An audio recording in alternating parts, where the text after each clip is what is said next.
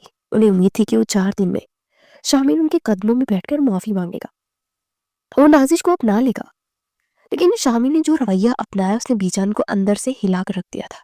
اس نے بی جان کی خفگی کو قبول کر لیا تھا۔ وہ صبح سویرے اٹھتا، تیار ہوتا، ناشتے کی میز پر آتا اور خاموشی سے ناشتہ کر کے چلا جاتا۔ نہ وہ بی جان کو منانے کی کوشش کرتا، نہ سلام میں پہل کرتا۔ اس کی بے تنائی بی جان کے لیے کسی تازیانے سے کم نہیں تھی۔ شام کا وقت تھا، لاؤنج میں بی جان، تائمی اور چچی بیٹھی تھی۔ ٹی وی چل رہا تھا مگر کسی کی توجہ اسکرین پر نہیں تھی۔ نازش ایک کونے میں صوفے پر بیٹھی مٹر چھیل رہی تھی۔ اس کا سر جھکا ہوا تھا اور انگلیاں مکائن کے انداز میں چل رہی تھی۔ نازی پتر، تائمی نے خاموشی توڑی۔ ان کے لہجے میں فکر تھی۔ تم کیوں یہ کام کر رہی ہو؟ ملازمہ کر لے گی؟ تم جاؤ، ذرا تیار شار ہو جاؤ، شامر کے آنے کا وقت ہونے والا ہے نا۔ شامر کے نام سنتے ہی نازش کے ہاتھ ایک پل کو رکے، پھر دوبارہ چلنے لگے۔ اسے سر اٹھایا۔ اس کی آنکھوں میں وہ ویرانی تھی جو کسی کا بھی دل ہلا کر رکھتے۔ میں ٹھیک ہوں تائمی، تیار کس لیے ہوں؟ انہیں میرے تیار ہونے یا نہ ہونے سے کوئی فرق نہیں پڑتا۔ اس کا لہجہ اتنا سپاٹ تھا کہ تائمی کا دل کٹ کے رہ گیا۔ ایسے نہیں کہتے بچے، چچی نے تڑپ کر کہا۔ میاں بیوی میں اونچ نیچ ہو جاتی ہے، کب تک کیوں منہ پھلائے بیٹھو گی؟ پہل تم کر لو۔ پہل جنگ میں کی جاتی ہے امی، رشتوں میں نہیں۔ نازش نے تلخی سے جواب دیا اور مٹر کی ٹوکری اٹھا کر کچن کی طرف چل دی۔ بی جان خاموشی سے اپنی پوتی کی جھکی ہوئی کمر کو دیکھ رہی تھی۔ ان کے ہاتھ میں تسبیح تھی مگر دانے رک چکے تھے۔ یہ لڑکی، تائمی نے بی جان کی طرف دیکھا۔ بی جان، مجھے ڈر لگ رہا ہے، یہ تو بالکل بجھ گئی ہے، نہ ہنستی ہے نہ بولتی ہے۔ شامر تو جیسے پتھر کا ہو گیا ہے، رات کو دیر سے آتا ہے اور صبح منہ اندھیرے ہی چلا جاتا ہے۔ یہ دونوں ایک چھت کے نیچے اجنبی بنے ہوئے ہیں، میں کیا کروں بہو؟ بی جان کی آواز میں پہلی بار وہ روایتی گرج نہیں تھی بلکہ ایک تھکن تھی۔ میں نے سوچا تھا کہ وقت کے ساتھ شامر کا غصہ ٹھنڈا ہو جائے گا، محبت پیدا ہو جائے گی، مگر وہ تو میری طرف دیکھتا بھی نہیں ہے۔ اس لڑکی نے میری تربیت پر سوال اٹھا دیا ہے۔ اماں جی، آپ نے دیکھا نہیں؟ چچی نے آنسو صاف کیے۔ شادی کی رات کے بعد سے آج تک نازش اپنے کمرے میں نہیں گئی۔ وہ آپ کے کمرے میں فرش پر بستر لگا کر سوتی ہے۔ 2 مہینے ہو گئے، محلے والے باتیں بنانے لگے ہیں کہ بہو دادی کے کمرے میں کیوں سوتی ہے اور بیٹا گیسٹ روم میں۔ بی جان نے گہرا سانس لیا، انہیں اپنی غلطی کا احساس شدت سے ہونے لگا تھا۔ وہ انا اور خاندانی وقار کے چکر میں 2 زندگیوں کو ایسے دوراہے پہ لے تھی جہاں واپسی کا راستہ نہیں مل رہا تھا۔ رات کے 10 بج رہے تھے۔ بی جان اپنے کمرے میں بیڈ پر لیٹی تھی، لیکن نیند ان کی آنکھوں سے کوسوں دور تھی۔ کمرے کے دوسرے کونے میں کارپٹ پر بچھے گدے پر نازش لیٹی ہوئی تھی۔ اس نے منہ پر چادر ٹان رکھی تھی مگر بی جان جانتی تھی کہ وہ جاگ رہی ہے۔ نازش، بی جان نے نرمی سے پکارا۔ چادر کے اندر ہلکی سی جنبش ہوئی، پھر نازش نے چہرہ باہر نکالا۔ جی بی جان، بیٹا اپنے کمرے میں کیوں نہیں جاتی؟ بی جان نے وہی پرانا سوال دہرایا جو وہ پچھلے 2 ماہ سے روز پوچھ رہی تھی۔ کب تک یہاں بوڑھی دادی کے پاس سوتی رہو گی؟ تمہارا شوہر ہے، کمرہ ہے، جاؤ اسے مناؤ، اس کا دل موم کرو۔ عورت کی طاقت اس کی عاجزی میں ہوتی ہے۔ نازش اٹھ کر بیٹھ گئی، اس کی آنکھوں کے گرد سیاہ ہلکے پڑ چکے تھے۔ بی جان، جس کمرے میں میری سانس گھٹتی ہو وہاں جا کر میں مر جاؤں؟ نازش کا لہجہ دھیما مگر کاٹدار تھا۔ اور کسے مناؤں؟ اس شخص کو جو مجھے دیکھنا تک گوارا نہیں کرتا۔ آپ کو پتہ ہے بی جان، پچھلے 15 دنوں سے ہماری ایک بار بھی بات نہیں ہوئی۔ ہم آمنے سامنے سے گزر جاتے ہیں جیسے ایک دوسرے کو جانتے ہی نہ۔ تو تم بات کرو نا۔ بی جان نے سمجھایا، تم تو اتنی باتیں کرتی تھی، کان کھا جاتی تھی، اب کیا ہو گیا؟ وہ مرد ہے، اس کی انا، تم تو جھک جاؤ نا۔ میں کیوں جھکوں بی جان؟ نازش کی آنکھوں میں آنسو تیرنے لگے۔ غلطی کیا تھی میری؟ صرف یہ کہ میں بچی تھی، صرف یہ کہ مجھے رشتوں کی سمجھ نہیں تھی۔ آپ نے اور سب نے مل کر مجھے ایسے شخص کے پلے باندھ دیا جو مجھ سے نفرت کرتا ہے۔ آپ نے میری شوخیاں چھین لی، میرا بچپنا چھین لیا، اب میری خودداری تو رہنے دے۔ بی جان لاجواب ہو گئی۔ نازش سچ کہہ رہی تھی۔ انہوں نے ہمیشہ نازش کے بچپنے کو اس کی خامی سمجھا، حالانکہ وہی اس کی خوبصورتی۔ جاؤ، جا کر سو جاؤ اپنے کمرے میں، اور یہ میرا حکم ہے۔ بی جان نے لہجہ سخت کرنے کی کوشش کی، شاید پرانا روپ کام کر جائے۔ نازش کھڑی ہوئی، اس نے اپنا تکیہ اٹھایا۔ ٹھیک ہے بی جان، اگر آپ مجھے اپنے کمرے سے نکال رہی ہیں تو چلی جاتی ہوں۔ لیکن یاد رکھیے گا، جسم ادھر چلا بھی گیا تو روح وہیں دروازے پہ کھڑی رہے گی۔ وہ اپنا بستر سمیٹ کر کمرے سے نکل گئی۔ بی جان اسے جاتے ہوئے دیکھتی رہی اور پہلی بار انہیں اپنی غلطی کا بہت زیادہ احساس ہوا۔ کوریڈور میں اندھیرا تھا، نازش اپنی کمرے کی طرف بڑھ رہی تھی۔ اس کا دل زور زور سے دھڑک رہا تھا۔ اسے اس بند دروازے سے وحشت ہوتی تھی۔ اب اس نے دروازہ کھولا ہی تھا کہ سامنے سے شامیر آتا دکھائی دیا۔ وہ شاید ابھی آفس سے لوٹا تھا۔ اس نے ہاتھ میں کوٹ پکڑا ہوا تھا اور ٹائی ڈھیلی کر رکھی تھی۔ دونوں کا آمنا سامنا دروازے کے بیچ میں ہوا۔ نازش رک گئی، شامیر بھی رک گیا۔ 2 مہینے بعد وہ اتنے قریب تھے۔ شامیر کی نظریں نازش کے چہرے پر جم گئی۔ اس نے نوٹ کیا کہ وہ کتنی کمزور ہو گئی ہے۔ اس کی آنکھوں کی وہ چمک جو اسے چبھتی تھی اب بجھ چکی ہے۔ اسے اچانک ایک عجیب سی کوفت کا احساس ہوا۔ وہ یہ نہیں چاہتا تھا، وہ نازش کو سدھارنا چاہتا تھا، اسے مارنا نہیں چاہتا تھا، لیکن اس کی انا فوراً آڑے آ گئی۔ اسے وہ لمحہ یاد آیا جب نازش نے ناشتے کی میز پر سب کے سامنے اس کا تماشا بنایا تھا۔ راستہ دو، شامیر نے سچ لہجے میں کہا۔ نازش نے سر اٹھا کر اسے دیکھا۔ اس کی آنکھوں میں کوئی شکایت نہیں تھی، بس ایک خلا تھا۔ وہ خاموشی سے ایک طرف ہو گئی۔ شامیر اندر داخل ہوا اور بیڈ پر بیٹھ کر جوتے اتارنے لگا۔ نازش اندر آئی اور صوفے کی طرف بڑھ گئی۔ اس نے تکیہ وہیں رکھا اور لیٹ گئی۔ کمرے میں حبس زدہ خاموشی تھی۔ شامیر کو یہ خاموشی کاٹ رہی تھی۔ اسے وہ پرانی نازش یاد آئی جو ہر وقت کچھ نہ کچھ بولتی رہتی تھی۔ آج میرا سوٹ جل گیا، آج میں نے کھیر بنائی، آج مالی بابا نے مجھے پھول دیا۔ اب یہاں صرف سانسوں کی آواز تھی۔ تم دادی کے کمرے میں کیوں نہیں سو رہی آج؟ شامیر نے بنا اس کی طرف دیکھے پوچھا۔ اسے خود بھی حیرت ہوئی کہ اس نے پہل کیوں کی۔ انہوں نے نکال دیا۔ نازش نے کروٹ لے کر دیوار کی طرف منہ کر لیا۔ شاید انہیں بھی اب مجھ سے ہمدردی نہیں رہی۔ شامیر کے ہاتھ رک گئے۔ یہ جملہ بہت بھاری تھا۔ ڈرامے بند کرو نازش، اس نے روایتی سختی سے کہا۔ مظلوم بننے کا بہت شوق ہے تمہیں؟ شوق تو مجھے جینے کا تھا شامیر صاحب۔ نازش کی آواز ختم تھی، دیوار سے ٹکرا کر واپس آئی۔ وہ تو پورا ہوا نہیں، اب مظلوم بن کر ہی گزارا کر رہے ہوں۔ آپ فکر نہ کریں، میں آپ کو تنگ نہیں کروں گی، بس مجھے نظر انداز کرتے رہے جیسے پچھلے 2 ماہ سے کر رہے۔ عادت ہو گئی ہے۔ شامیر کے پاس اس بات کا کوئی جواب نہیں تھا۔ وہ اٹھا اور باتھ روم میں گھس گیا، دروازہ زور سے بند کیا اور آئینے میں اپنے عکس کو دیکھ کر خود سے الجھنے لگا۔ میں غلط نہیں ہوں، اس نے خود کو یقین دلایا۔ یہ سب ان کا کیا تھا؟ میں نے پہلے ہی کہا تھا کہ میں اسے خوش نہیں رکھ پاؤں گا۔ اب اگر وہ دکھی ہے تو اس کی قسمت، لیکن اس کا دل اس کی دماغ کی گواہی دے رہا تھا۔ اگلے چند دن بھی اسی طرح گزرے، لیکن بی جان کی حالت بگڑنے لگی۔ وہ جو ہمیشہ چاقو چبند رہتی تھی اب بستر پر زیادہ وقت گزارنے لگی۔ ڈاکٹر نے بتایا تھا کہ بلڈ پریشر ہائی ہے اور ڈپریشن کی علامات ہے۔ ڈپریشن؟ بی جان کو؟ شامیر حیران تھا۔ وہ ڈاکٹر کو چھوڑنے باہر تک آیا۔ جب وہ واپس مڑا تو لاؤنج میں نازش کھڑی تھی۔ اس کے ہاتھ میں بی جان کی دوائیاں تھی۔ یہ سب آپ کی وجہ سے ہے، نازش نے پہلی بار اس کی آنکھوں میں آنکھیں ڈال کر کہا۔ شامیر کے ماتھے پر بل پڑے۔ کیا بکواس ہے یہ؟ میں نے کیا کیا؟ آپ کی ضد، آپ کی انا۔ نازش قدم قدم اس کی طرف بڑھی۔ وہ آپ کی خاموشی سے بیمار ہوئی ہے شامیر۔ انہوں نے مجھے زبردستی آپ کے گلے باندھا، یہ ان کی غلطی تھی، میں مانتی ہوں، لیکن اس غلطی کی سزا آپ انہیں کیوں دے رہے ہیں؟ وہ آپ کی دادی ہے، ماں سے بڑھ کر چاہا انہوں نے آپ کو، اور آپ نے 2 مہینے میں انہیں ایک سیدھے منہ سلام تک نہیں کیا۔ تم مجھے سکھاؤ گے رشتوں کا تقدس؟ شامیر نے تیش میں آ کر اس کا بازو جکڑ لیا۔ ہاں میں سکھاؤں گی۔ نازش کا ہاتھ بلند ہوا۔ وہ ڈری نہیں، کانپی نہیں، کیونکہ میں بچی ہو سکتی ہوں، جاہل ہو سکتی ہوں، لیکن میں بے حس نہیں ہوں۔ میں دیکھ رہی ہوں کہ وہ اندر ہی اندر گھل رہی ہے۔ آپ کو مجھ سے نفرت ہے نا؟ ٹھیک ہے، رکھے نفرت، لیکن خدا کے لیے بی جان کو ایسا مت کریں۔ اگر انہیں کچھ ہو گیا تو آپ خود کو کبھی معاف نہیں کر پائیں گے۔ نازش نے جھٹکے سے اپنا بازو چھڑوایا اور بی جان کے کمرے کی طرف آ گئی۔ شامیر وہیں کھڑا رہ گیا۔ اس کے بازو میں ابھی تک نازش کی کلائی تھی اور حرارت محسوس ہو رہی تھی، اور کانوں میں اس کے الفاظ گونج رہے تھے، میں بے حس نہیں ہوں۔ شامیر کو پہلی بار احساس ہوا کہ نازش اب وہ بچی نہیں رہی۔ اب 2 مہینوں کی اذیت نے اسے وقت سے پہلے بڑا کر دیا، اور یہ تبدیلی، یہ سنجیدگی، یہ درد بڑی نچوڑ شامیر کے دل پر ایک دستک تھی جسے وہ ابھی تک کمرے کے نیموا کمرے کی طرف دیکھا۔ اسے اپنے اندر کی ضد کی دیوار میں پہلی بار دراڑ پڑتی ہوئی محسوس ہوئی۔ وہ نازش کے لیے نہیں تو کم از کم بی جان کے لیے پگھلنے کو تیار تھا۔ نازش کے جانے کے بعد کوریڈور میں چھائی خاموشی شامیر کے وجود میں شور مچا رہی تھی۔ اس کے کان میں نازش کو وہ جملہ گونج رہا تھا، میں بچی ہو سکتی ہوں، جاہل ہو سکتی ہوں، لیکن بے حس نہیں ہوں۔ شامل نے گہرا سانس لیا، اپنی ٹائی کی گرا ڈیلی کی اور بے جان قدموں سے کمرے کی طرف بڑھا۔ بی جان کے کمرے کے دروازے کو ہلکا سا دھکیلا۔ کمرے میں مدھم روشنی تھی۔ بی جان بیڈ پر لیٹی تھی، ان کا چہرہ سر تھا اور آنکھیں بند تھی۔ نازش ابھی انہیں وہ دوا دے کر روتی شاید باتھ روم یا چھت کی طرف گئی تھی۔ شامل آہستگی سے چلتا بیڈ کے قریب آیا اور قالین پر گھٹنوں کے بل بیٹھ گیا۔ اسے بی جان کا جھریوں زدہ ہاتھ اپنے مضبوط ہاتھوں میں تھام لیا۔ وہ ہاتھ ٹھنڈا تھا۔ Be John?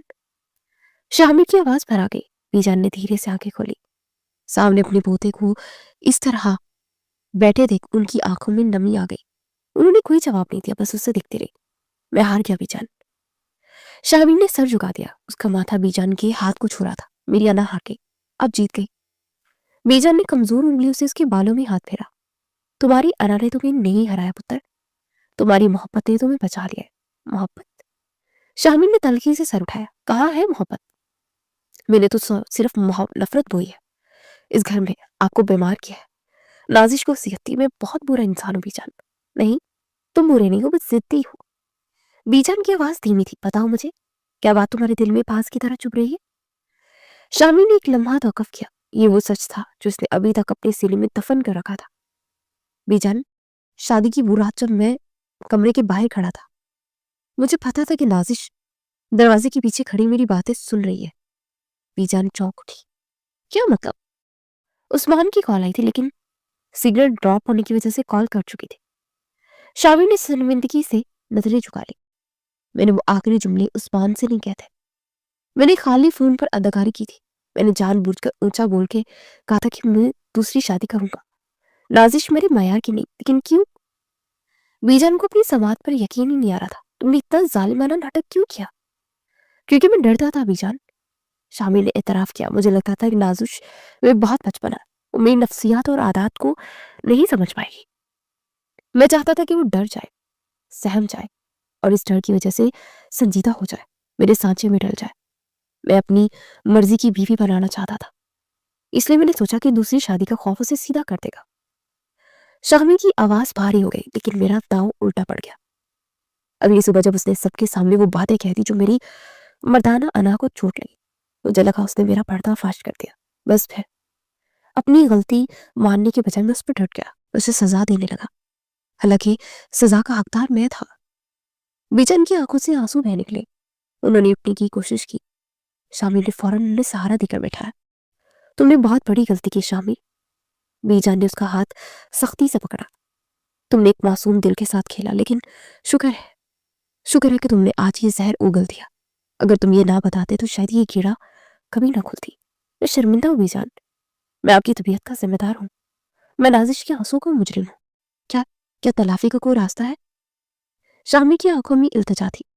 بی جان نے مسکرا کر اپنے آنسو پوچھے۔ تلافی کا راستہ وہیں جاتا ہے جہاں سے تم نے راستہ بھٹکایا ہے۔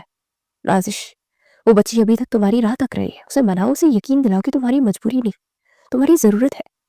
میں منا لوں گا دادی، شامل نے عزم سے کہا۔ میں اس کے چہرے پر وہ پرانی ہنسی واپس لاؤں گا، چاہے اس کے لیے مجھے کچھ بھی کرنا پڑے۔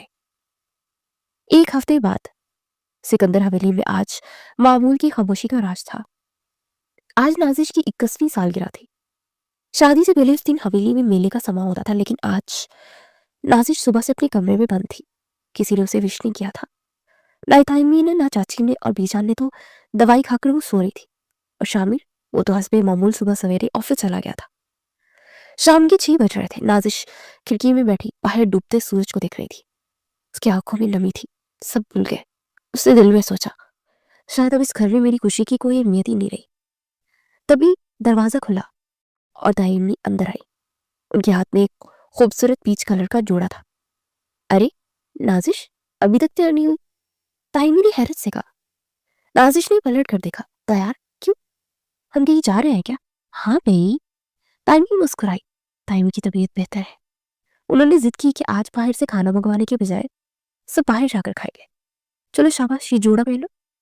بی جان نے خاص تمہارے لیے منگوایا ہے۔ نازش کا دل نہیں چاہ رہا تھا، لیکن بی جان کے حکم کا ٹالنا ممکن ہی نہیں تھا۔ اس نے بے دلی سے وہ خوبصورت فراک نما سوٹ پہنا، ہلکا سا میک اپ کیا اور بالوں کو کھلا چھوڑ دیا۔ وہ آئینے میں خود کو دیکھ رہی تھی کہ یہ واقعی وہ ان مہینوں میں کتنا بدل گئی ہے۔ پیاری لگ رہی تھی، لیکن اس کی آنکھوں میں اداسی واضح تھی۔ جو وہ نیچے اتری تو لاؤنج خالی تھا۔